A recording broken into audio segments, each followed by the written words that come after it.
careers are always changing and always evolving. The wisest thing that we can do is be aware of what's happening and learning. And CCA students, you know that there's a reason why we give lifetime access to the CCA and why we have released our AI for copywriters courses so that you can use it as a tool. But in any industry, you have to be aware of what is happening in the landscape because it's always going, like you were saying, the dentist. If you think about when you went into the dentist's office 10 years ago, the machines that they're using, the technology they're using is totally different from what they're doing today. And that's actually probably true for the vast majority of careers. The things that they are using, the tools, the technology, all of that is totally different. And just as professionals, part of our jobs is to keep up with that.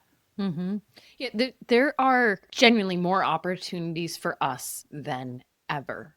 But I think where and I use Instagram as an example, TikTok, there's so many more platforms that require copywriters, strategy from those copywriters. There's so much more. And especially thinking of social media, just the cycle of it being so much faster than a magazine where maybe it's a monthly magazine and you're doing an ad once a month that you're refreshing for someone. That cadence and that cycle is very, very different. So there's a higher volume of creation. There's more content than ever and people are consuming it more than ever. So there's just more opportunity. And thinking of, content writers, even there's still plenty of work for content writers, but you have to differentiate yourself from what is AI going to spew out? It's going to spew out what already exists. And so if someone's hiring you off of Upwork to do something super, super cheap, then that's going to be the exact company that's going to go to AI and be like, well, AI can spit out this same thing, super, super fast, cheap, whatever. But if you say, I'm a really good interviewer and I can get really compelling stories from first person sources and from subject matter experts, and I can weave these quotes in here and what's our angle, and here's a take that no one else has done before, here's what AI has given me, here's how I can make this different for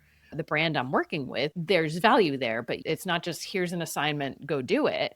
It's thinking about how can we stand out from everything else that already exists. And I think what's going to get anyone into trouble and what is getting people into trouble is if you're doing things the way that you've always done it, that's the trap you don't want to fall into.